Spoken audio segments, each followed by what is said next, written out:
Some days my house feels like a display case, polished, filled with things I chose, but a glass wall always between me and what I really want. I live in a quiet suburb where the fences are low, the lawns are trimmed, and everything seems to belong in a magazine. My husband has built a reliable world for us, and I fit into it. At least from the outside, I do. He provides stability and comfort, fixes the squeaky stair every spring, plans our vacations, and brings home groceries, never forgetting my favorite coffee beans. We sleep in the same bed, laugh at the same old sitcoms, and sometimes I think we even breathe in unison. But lately, when the morning sunlight cuts through the kitchen window, illuminating the faint lines around my eyes, I catch myself longing for something else. A current, a touch, a reason for my skin to wake up. Husband has never been cruel or dismissive. He simply inhabits another dimension, his world filled with classic cars, dusty manuals, and hours spent in the garage. There's always a smell of oil lingering on his shirts. Sometimes I stand in the doorway, watching him work with his hands, capable, methodical, practical. He loves me, I know, but his love is a slow river, steady and unchanging, while I feel as if I'm waiting for a flood that never comes. I do not blame him.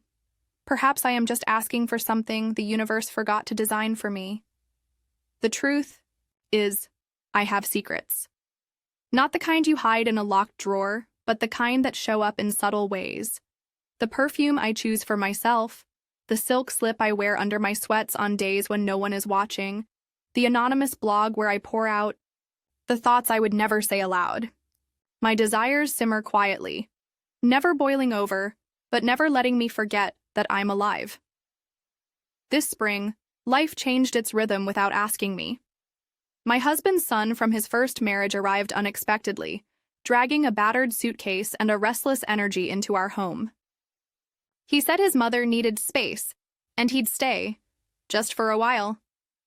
I remembered him as a boy, awkward, quiet, always hiding behind headphones. Now he's a young man, taller than I remembered, shoulders broad, eyes sharp with some secret joke only he understands. There's a restless defiance about him, a way of slouching in a chair that seems both careless and perfectly calculated. His first night back, he threw his duffel onto the guest bed and wandered into the kitchen, hunting for snacks. He grinned at me over the fridge door. "You still keep the good stuff hidden?" His tone was casual, but the way he lingered, his gaze flickering from my face to my bare ankles, felt different. Not inappropriate, just loaded somehow with something I couldn't name. I found myself fussing with my hair, suddenly aware of the old t-shirt I was wearing, wishing I'd changed into something prettier. That evening, as my husband and I sat on the couch watching TV, I noticed the subtle shift in the air. There was an undercurrent, a kind of static I hadn't felt in years. After my husband went to bed, I stayed in the kitchen cleaning up, only to find my stepson rummaging through the pantry. We exchanged a few words, nothing significant, yet somehow every syllable was charged. He made a sarcastic remark about my secret chocolate stash, and I shot back with a dry retort about his legendary appetite. He laughed, and the sound lingered longer than it should have. Later, when I was alone, I couldn't shake the memory of that moment. It wasn't what was said, but how it felt, as if a door had opened somewhere inside me. I lay in bed, my body awake and restless, trying to convince myself it was nothing but nostalgia or loneliness. Yet the feeling persisted, growing roots under my skin. The next morning, I found his cologne on the bathroom counter, a small blue bottle I'd never seen before. I uncapped it, breathing in a scent both familiar and strange. I stood there too long, holding it, my mind wandering back to the look he'd given me, the tone in his voice, the way his presence filled the house differently than my husband's. Calm shadow. As the days passed, our routines shifted. Breakfasts grew more animated, the kitchen full of inside jokes and laughter. My husband seemed relieved to have his son back, yet oddly detached, like a spectator in his own home. I began paying more attention to the details, The fit of my clothes, the shimmer of my lipstick, the sound of my own laughter when my stepson teased me. One afternoon, as I folded laundry in the sunroom, I caught my reflection in the glass. For the first time in years, I looked not just at myself, but for myself, measuring not the lines on my face, but the hunger in my eyes. I couldn't tell if it was hope or danger, but I knew I would not look away. By the end of that week, my life felt different, as if someone had swapped the script while I was sleeping. The house was still the same, my husband still predictable, but I was no longer just a character playing her part. The world had tilted, and I was standing at the edge, waiting for something, anything, to pull me off balance. I didn't expect that something as ordinary as a Saturday morning could feel like trespassing in my own house. My husband was out early, tending to the car club's monthly breakfast, leaving just me and my stepson to float around the kitchen like two planets in dangerously close orbit. I moved through my routine: coffee, eggs, folding towels, every gesture, measured and self-conscious, as if I were being watched.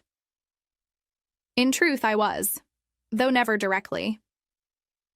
I would glance up from the sink and find him leaning in the doorway, arms crossed, his eyes unreadable, mouth curling into half a smirk that seemed to say, "I know what you're not saying."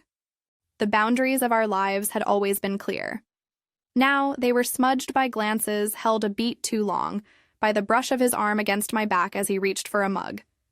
There was nothing accidental about it, not really.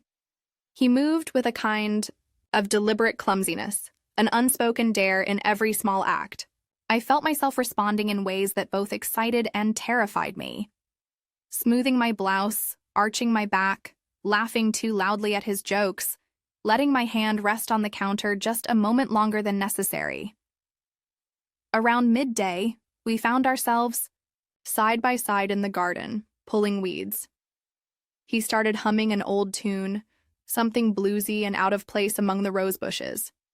I teased him for his tragic taste in music, and he fired back, "You're the one with the gardening gloves," like some suburban superhero. For a moment, we just stood there, sunlight flickering through the leaves, the only sound our laughter and the distant drone of a neighbor's lawn mower. That afternoon, as I prepared lunch, I felt the electricity building between us, buzzing, in every word and gesture. He leaned in, reaching past me for the olive oil, his arm brushing mine. For a second, we stood impossibly close. So close I could feel the heat radiating from his skin, could see the flecks of green in his eyes, could hear the unspoken question in his breath. I held still, not moving away, not encouraging, just suspended between sense and desire. Later, with dishes cleared and the sunlight waning, we ended up alone in the living room.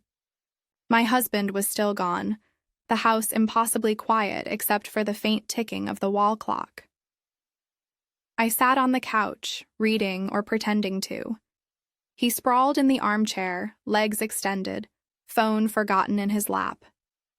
There was a kind of daring in the air, a sense that whatever line we were approaching, neither of us would be the first to step back. He finally broke the silence, his voice low. "You're different since I came back."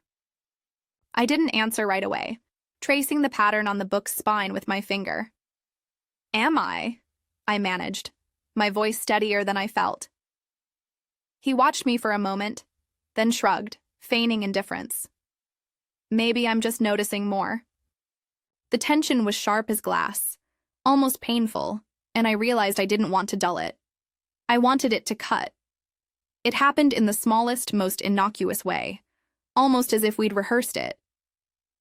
I got up to leave, to break the spell, but he caught my wrist, not hard, just enough to stop me. For a heartbeat, neither of us moved. Then he leaned in, his lips brushing mine, tentative, curious, charged. The world shrank to a pinpoint. The soft thud of my heart, the warmth of his breath, the way his hand trembled against my skin. I didn't pull away.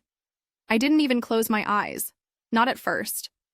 I wanted to see him, wanted to memorize every detail of this impossible moment. The kiss was not a confession, nor a promise. It was a question neither of us dared ask aloud. When it ended, I felt a rush, shock, heat, guilt, and something else I'd thought I'd lost: anticipation. He let go of my wrist, and I stepped back, trying to gather myself to force my breathing to slow. For a moment, he looked as startled as I felt. Then he grinned, a quick, crooked flash, before disappearing down the hall with some mumbled excuse.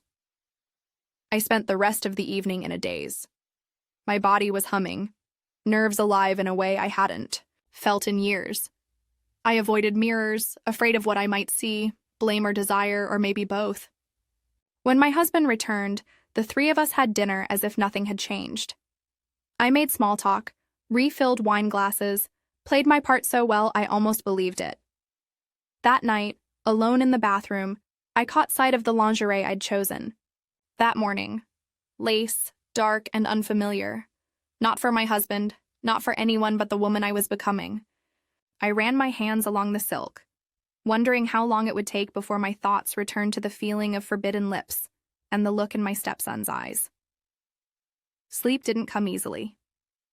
I lay awake, the sheets cool against my skin, replaying the moment over and over, searching for regret and finding only hunger. I knew something irreversible had happened, and though the world outside my window remained unchanged, I understood I would never be able to return to the way things were. And deep down, I didn't want to. It's strange how easily the ordinary becomes charged, how a routine trip to the grocery store can feel like a clandestine rendezvous. In the days that followed that first forbidden kiss, I was gripped by an undercurrent of anticipation so fierce it made my skin buzz. Nothing between us was spoken aloud, but everything was changed. Every step echoed with meaning. My husband was preoccupied, finishing a consulting project, spending long evenings on the phone or hunched over his workbench in the garage. Our home became a stage for secrets played out behind the polite facade of family life. My stepson and I continued to orbit each other, drawn by some invisible magnet. I was meticulous in my routines, attentive to my appearance in a way I hadn't been in years. Mornings became a study in tension. He'd appear in the kitchen, shirt slightly rumpled, hair still damp from the shower. I'd notice the way his eyes lingered on my bare shoulders when I wore a loose sweater, the way he seemed to memorize every detail of my presence. I started choosing my outfits more deliberately, gravitating towards fabrics that felt sensual against my skin, colors that made my features stand out. Each morning was a silent dare. Who would look away first? One afternoon, as I loaded groceries into the car, he emerged from the house, keys jangling in his hand. "Need a hand?" he called. I forced a casual tone as I answered, but when our hands brushed over a bag of oranges, my breath caught. He smiled, a knowing flicker in his eyes, and we drove together, windows down, the air thick with unspoken things. On the road, conversation danced from trivial to revealing. A favorite band, a memory from his childhood, the kind of big questions we only ask when we feel safe or reckless. "Do you ever wonder what your life would be like if you'd made one different choice?" he asked, eyes fixed on the road. I hesitated, searching for honesty in myself. "Every day," I said quietly. He glanced over, searching my face for a sign, guilt, fear, or maybe permission. We pulled into the parking lot, sunlight spilling in golden sheets over the dashboard. The store was busy, and I thought for a moment that being out in public would steady my nerves, pull me back to reason. Instead, the opposite happened. Our banter in the aisles was tinged with an edge, a private code that no one else could decipher. He reached for a jar just out of my reach, and when he handed it to me, our fingers touched, a jolt sparking up my arm. My cheeks burned, but I smiled, shaking my head at some joke he made about my expensive taste. Afterwards, we lingered, in the car, groceries fogging the windows. Neither of us seemed in a hurry to return home. There was an intimacy to the silence, a question hanging heavy between us. I traced the seam of the seat with my fingernail, thinking of all the ways I could unravel. He broke the stillness with a single sentence. "I don't want to leave." His words landed softly, but the impact was seismic. I felt my chest tighten, not with fear, but with longing. I wanted to say, "Stay." I wanted to say, "I need you here."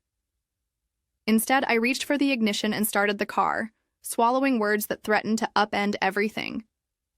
Back home, the mood shifted. My husband greeted us with a distracted nod, his attention already elsewhere.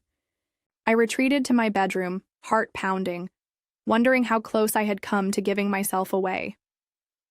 That evening, the three of us sat down to dinner. The conversation was mostly small talk, but beneath it ran a tangled thread only my stepson and I could feel. I caught his eye over a plate of roast chicken and he smiled, quick and secret. I found myself struggling to focus on the words my husband spoke, feeling instead the pulse in my wrists, the way my stepson's presence filled the room. Later, in the quiet that follows every family meal, I lingered in the kitchen, stacking plates with care, fingers trembling as I replayed the day in my mind. He entered, leaning against the counter, his voice low. "You were quiet tonight." "Just tired, I suppose," I answered. But the truth was so much more complicated. There was a stillness, the kind that only happens when two people stand on the brink of a choice.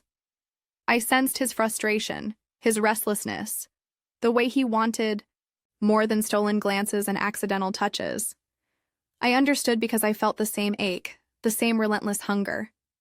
But the risk of shattering everything kept me anchored, at least for now. After he left, I found myself alone, the clatter of plates the only sound.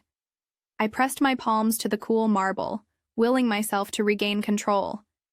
But desire, once awakened, has a way of coloring every thought, every gesture. I looked at my reflection in the darkened window, my skin flushed, my eyes bright with secrets. That night, in bed beside my husband, I was painfully aware of every inch between us.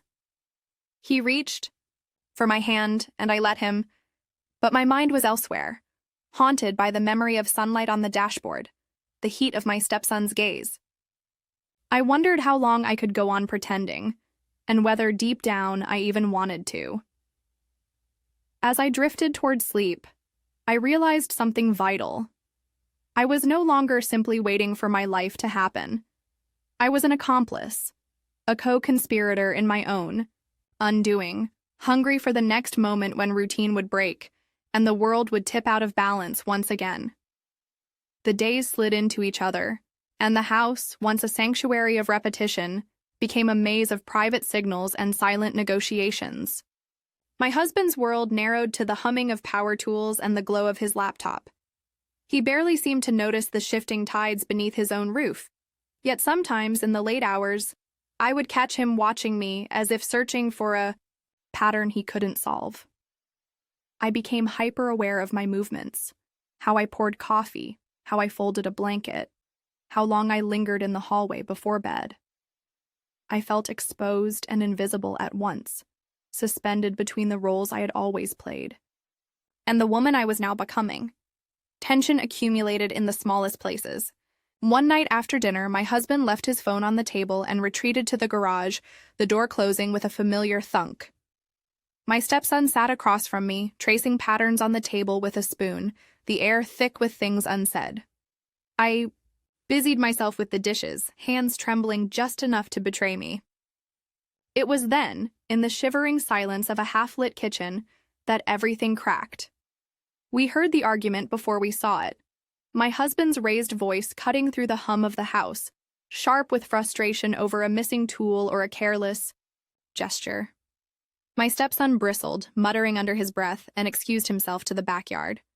I followed, compelled by something I could neither name nor resist.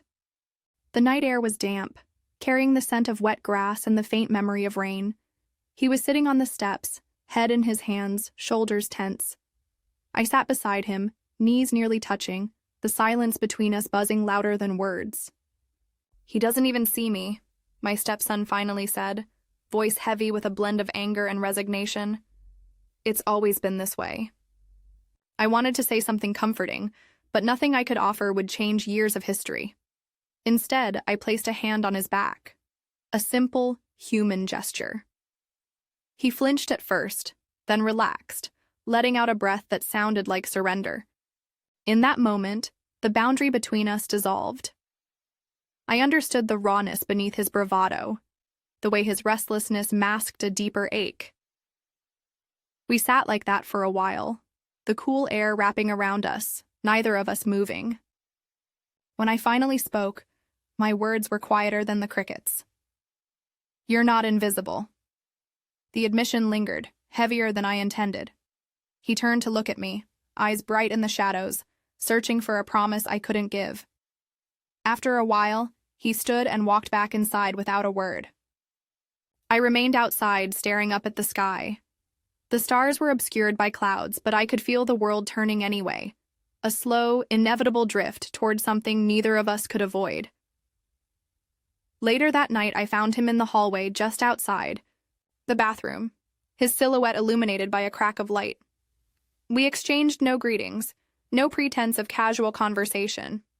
Instead, we fell into step together, our bodies brushing in the narrow corridor, our breaths shallow and fast. The silence between us was thick with everything we hadn't said. He stopped, one hand braced against the wall, his head bowed. "Are you scared?" he asked, barely above a whisper. I hesitated, feeling the answer ripple through me. Yes, but not enough to stop. The truth stung and soothed in equal measure. There was a flash of something wild in his eyes, a mix of hope and fear and reckless longing.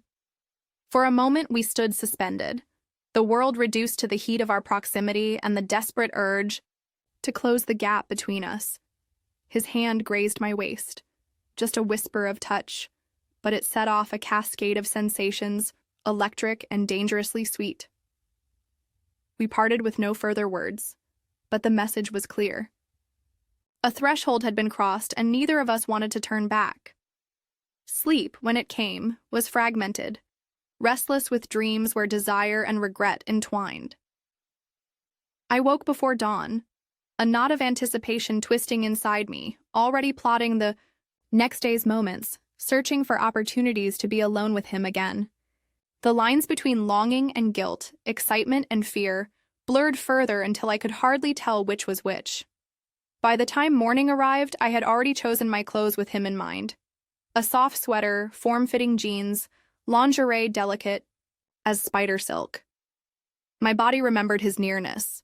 My skin tingled where his hand had hovered, not quite touching. I moved through the morning with a heightened awareness, every sound and sensation amplified. Throughout the day, our glances collided and lingered. I caught myself smiling at nothing, humming under my breath, my whole being tuned to the possibility of his presence. The household rhythm stuttered and spun, no longer predictable. I found myself hoping for minor mishaps. A spilled cup, a broken light bulb, anything that would bring us together, even for a moment. That evening, as the sky darkened and the house settled, I realized we had entered a new territory, one of deliberate risk, of choices made with eyes wide open. The world outside carried on with its routines, but inside, everything had shifted. We were no longer pretending. We were waiting for the next opportunity to act, and I knew with aching certainty that neither of us would resist when it came. Woke before dawn, the air in our bedroom heavy and unmoving, the world outside still wrapped in quiet. My husband's slow breathing beside me was a familiar metronome, a steady counterpoint to the racing of my thoughts. I slipped from the sheets and stood before the mirror, tracing the outline of my body with my eyes rather than my hands. I dressed, with careful attention, choosing delicate lingerie, the fabric cool and slick, a slip of silk under an ordinary blouse and skirt. The ritual itself felt forbidden, a secret preparation not for my husband, but for something unnamed and urgent. By breakfast, the old patterns had returned, my husband reading the news on his phone, coffee cooling at his elbow, my stepson wandering in, hair damp and unruly. I moved between them, pouring coffee, asking about plans, keeping my voice steady even as my pulse thundered. My stepson's eyes lingered on me, their gaze sharp as a blade, and I felt the heat creep up my neck. I wanted him to see, wanted him to know. There was no shame left in my wanting, only a hunger I could not disguise. The day unfolded with the same measured calm, but beneath it ran a fierce current. I caught myself lingering at the kitchen window, watching for him as he worked on his bike in the driveway. Every movement was a conversation, every glance a dare. My husband announced a spontaneous errand, and as if the universe had conspired for us, the house fell quiet, the walls pressing in, amplifying my every thought. I found my stepson in the laundry room, folding towels with studied indifference. I leaned against the doorframe, arms crossed, the silence between us taut and trembling. He spoke first, his tone carefully light. "I never figured you for someone who'd want so much order." "You'd be surprised what you learn about yourself," I replied, my voice lower than I intended. For a long moment, neither of us moved. There was no clear signal, no decisive gesture, only an understanding old as time blooming between us. He reached out, fingers brushing my wrist. The contact was electric. I stepped closer, not caring who I was supposed to be. Our bodies collided with an inevitability that made me shiver. His lips found mine, this time without hesitation or apology.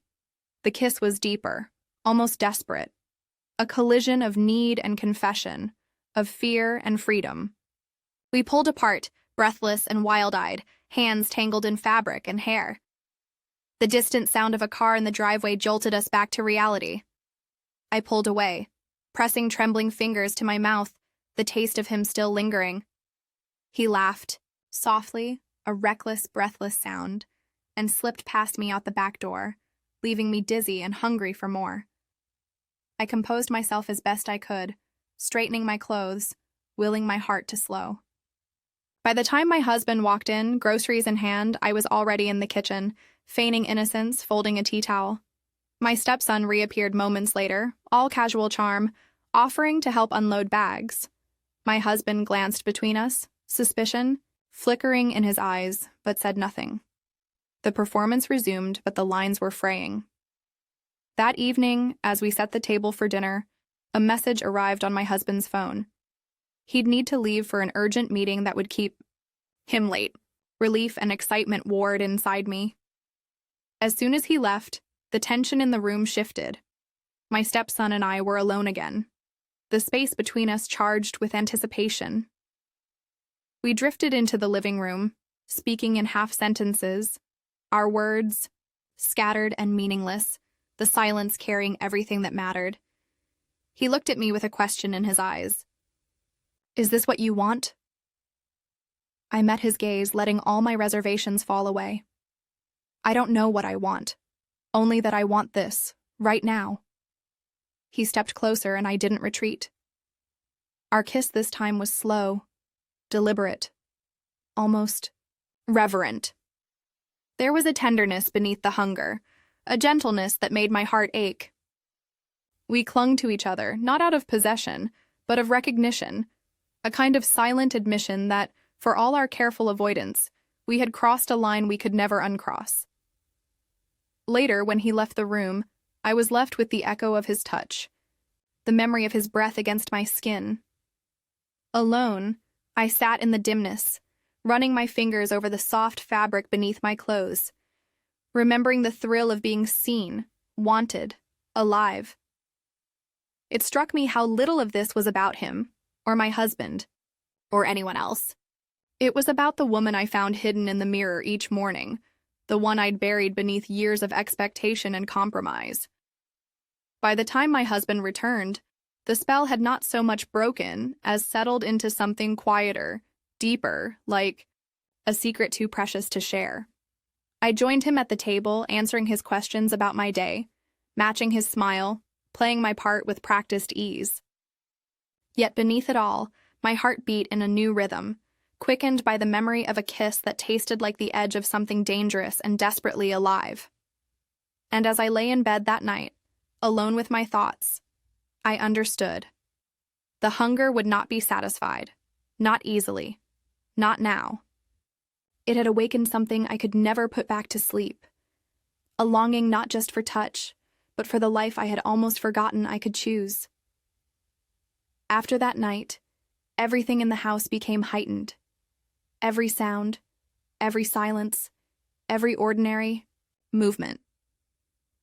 I moved through my routines as if on a stage, aware that each gesture might be watched or misread. Even the sunlight that poured through the kitchen windows seemed different, sharper, casting shadows that I couldn't escape. There was a restlessness in me that I could not smother. Every hour away from him became an ache.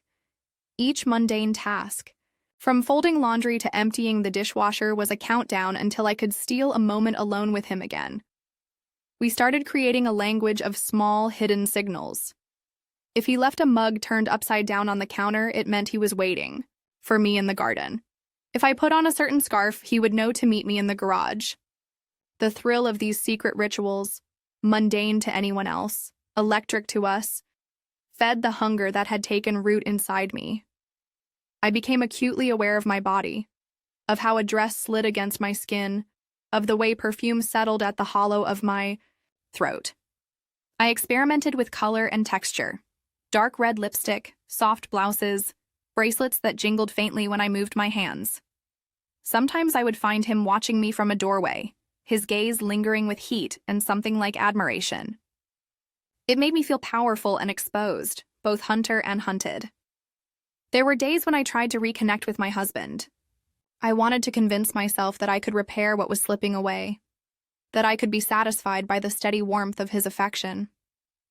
I would slide into bed beside him, brush my hand across his chest, offer him the version of myself he'd always loved. Sometimes he responded with a familiar, practiced tenderness, and for a moment, I could almost pretend. But even in those rare, intimate moments, my thoughts drifted. I compared the weight of my husband's hand on my waist with the memory of my stepson's touch. It wasn't fair to any of us. The comparison felt like betrayal, even when I tried to block it out. Yet my desire refused to die. It only deepened, like a river cutting through rock. Every glance across a crowded room, every fleeting smile exchanged over the rim of a coffee cup, wound tighter the knot of longing between us. It was intoxicating and exhausting, the thrill of it mingling with shame, fear, and exhilaration in equal measure. There was an intensity in our exchanges, a sharpened wit, a kind of intimate mockery that no one else noticed. I'd tease him about his messy hair or his tendency to leave his sneakers in the hallway. He'd roll his eyes, but the smile he fought to hide told me he liked the attention. One afternoon, the house was bustling with preparations for a family dinner.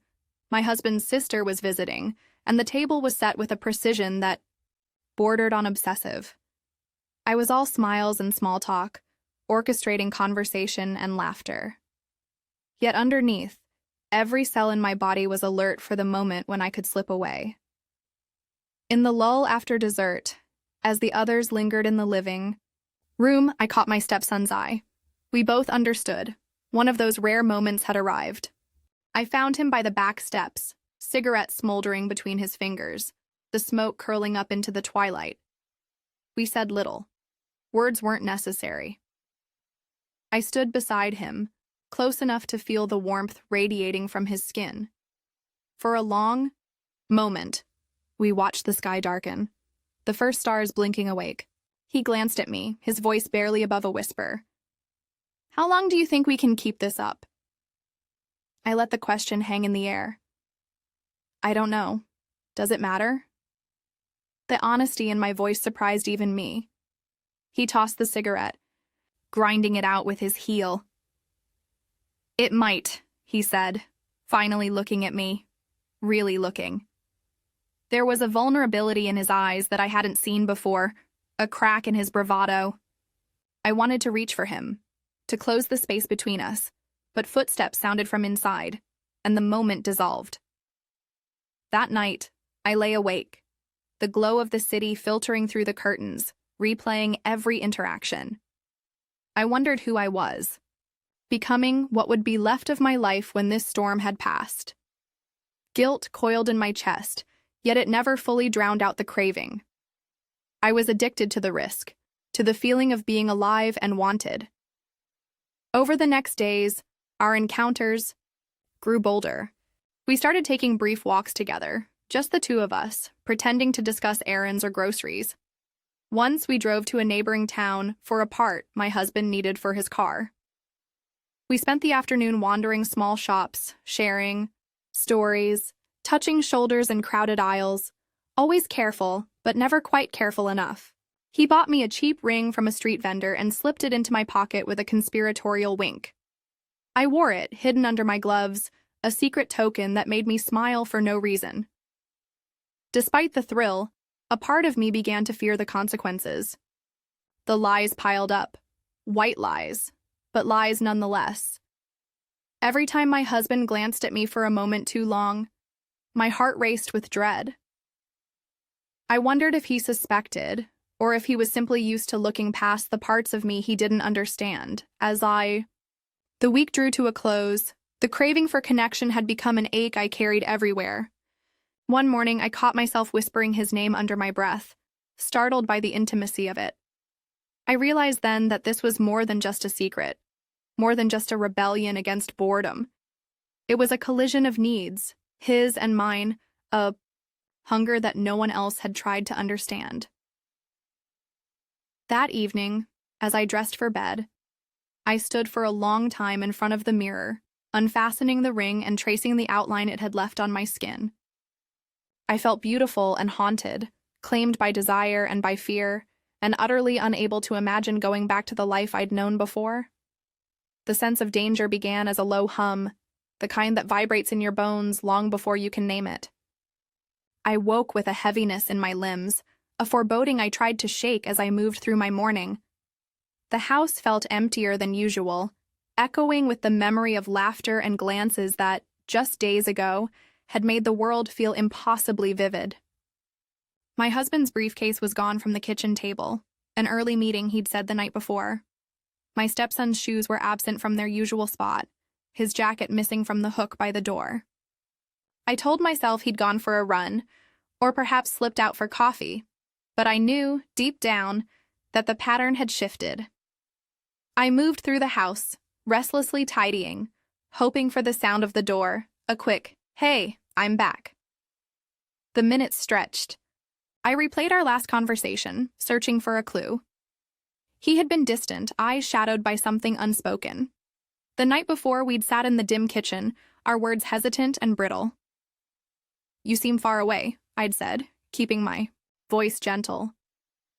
He shrugged, his gaze fixed on the window. "Maybe I am."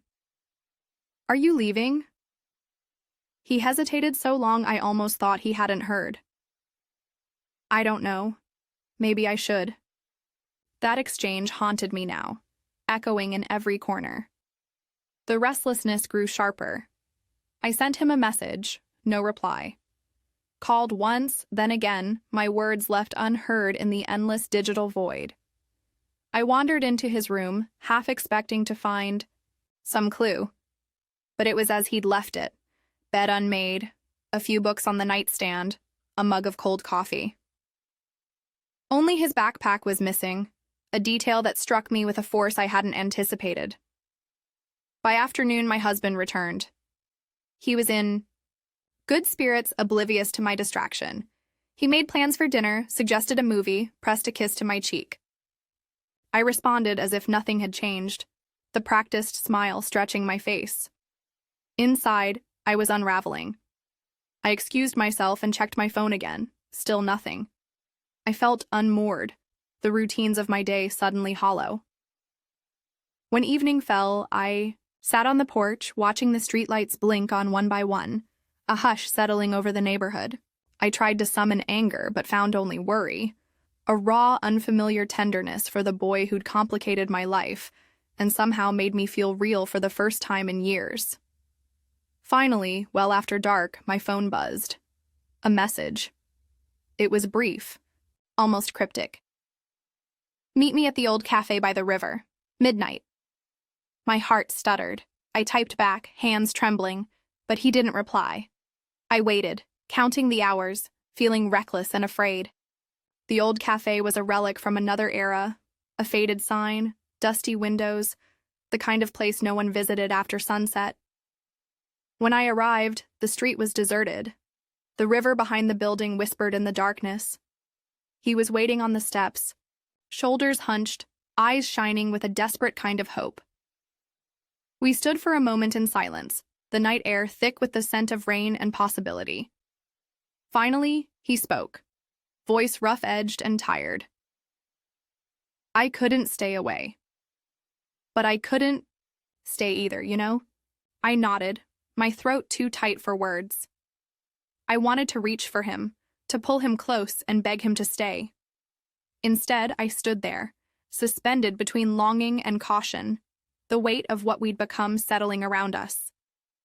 He touched my hand, his thumb brushing the back of my knuckles, a touch so gentle it broke something inside me. There was nothing left to hide. The world outside receded, leaving only the two of us in the uncertain glow of the streetlight. We didn't talk about the future. There was no plan, no promise. Only the knowledge that we were both changed, that some connections could not be denied or erased. I wanted to ask him to choose me, to stay, to make the impossible real.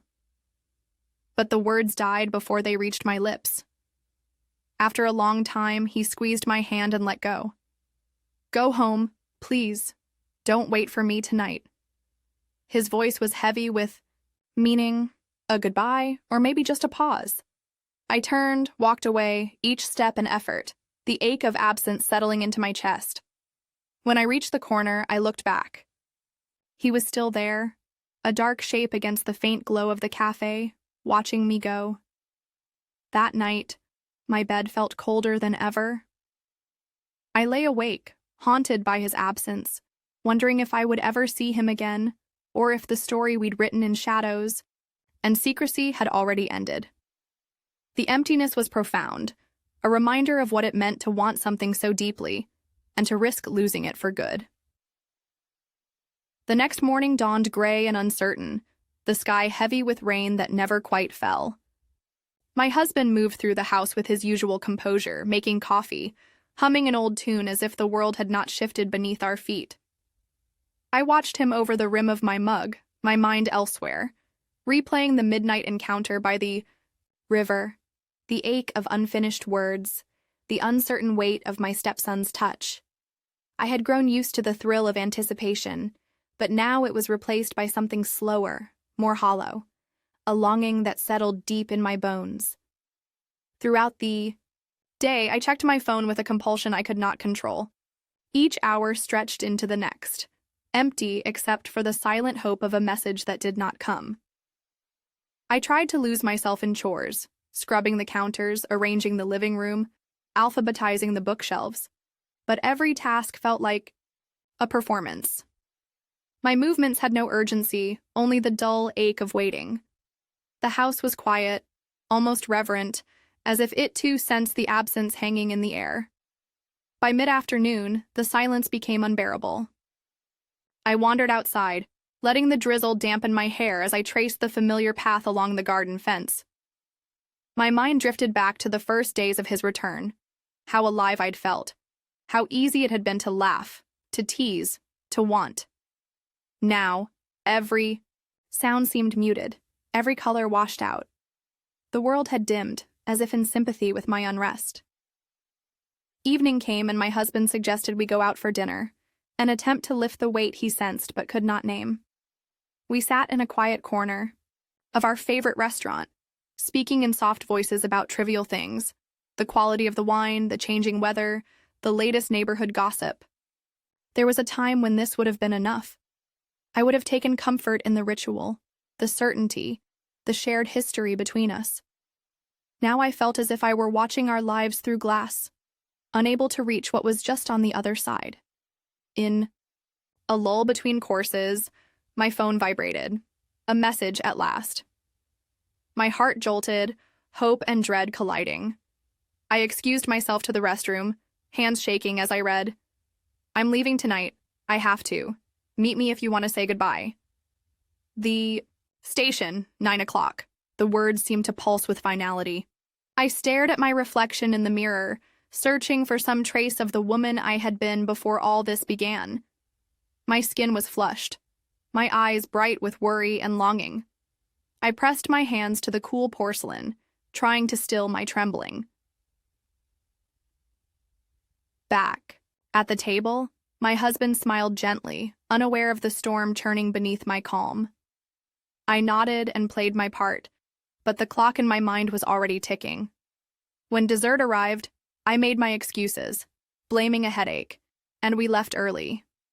He offered to stop at the pharmacy, but I insisted I would be fine. I watched him drive away, guilt gnawing at me, even as the need to see my stepson overpowered everything else. The station was nearly deserted, the platform lit by flickering lamps. I saw him before he saw me, slouched on a bench, a battered duffel, at his feet. He looked up, eyes tired, mouth set in a hard line that softened when he recognized me. I walked over, heart in my throat, every step an act of will. Neither of us spoke for a long moment. Instead, we stood close, sharing the kind of silence that says more than words ever could. Finally, he broke it. I can't stay. It's too hard for both of us. I nodded, unable to trust my voice. My hands fidgeted with the strap of my purse, desperate for something to anchor me. He reached for my hand, his fingers warm and familiar. I don't regret any of it, he said quietly. But I can't keep pretending I don't care. My breath caught, tears burning behind my eyes. I don't either, I whispered. The train's whistle sounded, shrill and final. He pulled me into a tight embrace, and for a moment, the world vanished. I memorized the shape of him, the strength in his arms, the tremor in his breath, the warmth of his cheek against mine. When he stepped away, his eyes shone with unshed tears. Take care of yourself, he said. I managed a nod, unable to find words that wouldn't break me open. He picked up his bag and walked toward the train, never looking back. I stood on the platform long after the lights faded, the echo of his departure settling into my chest like a bruise. That night, I returned home to a quiet house. My husband was already asleep, the steady rhythm of his breathing filling the darkness. I undressed slowly, folding my clothes with care, feeling the weight of absence in every movement.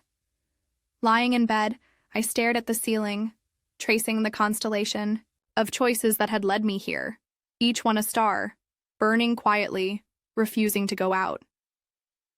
I wondered if I would ever feel whole again, or if I would spend the rest of my life haunted by the memory of a goodbye that felt too much like love. In the weeks that followed, everything in the house was quieter, as if the walls themselves mourned a presence gone. My husband slipped back into the old rhythms, filling the silence with errands, weekend projects, conversations about the neighbors, and the steady tick of life's metronome. He asked fewer questions, accepted my silences, seemed grateful for calm. If he sensed the change in me, he never spoke of it. Sometimes I wondered if he was relieved not to look too closely, not to open doors best left closed. I drifted through my days in a daze, haunted by the echo of my stepson's absence. His room stayed just as he'd left it. Bed unmade, a stray, book on the pillow, a single shirt hanging on the back of the door. I let it be, unwilling to erase the last traces of him, as if that would make the parting real. There were mornings when I found myself standing in the doorway, fingers grazing the frame, searching for a scent, a memory, anything left behind. The hunger he'd awakened in me was not so easily put back to sleep. I felt it in the restlessness of my hands, in the way I dressed, still choosing soft fabrics, careful details, even when no one was there to notice. I kept the cheap ring he'd bought me hidden at the bottom of my jewelry box. On sleepless nights, I'd take it out, turning it over in my palm, remembering how alive I'd felt wearing it, how dangerous and free. My husband reached for me more often in those days, trying to close the distance with gentle affection, shared laughter, brief moments of intimacy. Sometimes I let him. Sometimes I turned away. Each time I measured myself against the woman I had become, someone marked by desire and regret, someone whose reflection carried new shadows under the eyes. I found comfort, oddly, in small rituals, watering the garden, brewing tea, the physical certainty of work. But every so often I would pause, a wave of longing washing over me, so sharp it took my breath. One afternoon, while tidying up the hallway, I discovered a folded scrap of paper wedged behind a stack of magazines. My heart thudded as I unfolded it. A brief note in his handwriting, nothing more than, "Thank you for seeing me." I read it again and again, pressing it to my chest, as if it could anchor me to something real. I wondered often if he thought of me, if he replayed our secret language, the weight of our stolen glances, the warmth of my hand in his. I tried to imagine where he was. A small rented room in a distant city, the noise of strangers outside his window, the old leather jacket slung over a chair. Did he regret leaving? Did he miss me? Or was I simply another closed chapter in a life full of them? Life moved forward, inevitably. Spring melted into summer, the garden bursting with color, the world outside my windows bright and unyielding. I accepted invitations to dinner, began to see friends again, forced myself to join conversations even when my heart was not in them. There were days when I almost forgot the ache, when I could look at my husband and believe in the life we'd built, the years that held us together. But there were also nights when grief pressed down so hard I could barely breathe, when I lay awake reliving every touch, every word, every moment spent at the edge of disaster. One evening, as I dressed for bed, I caught my reflection in the mirror. I saw a woman changed, not broken, but rearranged. Someone who had risked everything for a taste of the forbidden and survived the fall. I picked up the ring one last time, then tucked it away, not in shame, but as a quiet acknowledgement of all that had passed. If there was guilt, it softened with time, mingling with gratitude and sorrow. I learned to live with the contradictions. Love and loss, safety and hunger, the ache for what was and the acceptance of what would never be. Sometimes I stood at the window, looking out into the dark, listening for footsteps that would never return. Other nights, I slipped between the sheets beside my husband, letting his warmth anchor me to the present.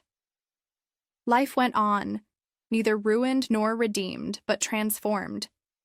And in the quiet that followed, I learned something I'd never understood before. That desire doesn't disappear when you deny it, that some choices remake us, and that to be alive is above all to feel, however much it hurts, however much it costs.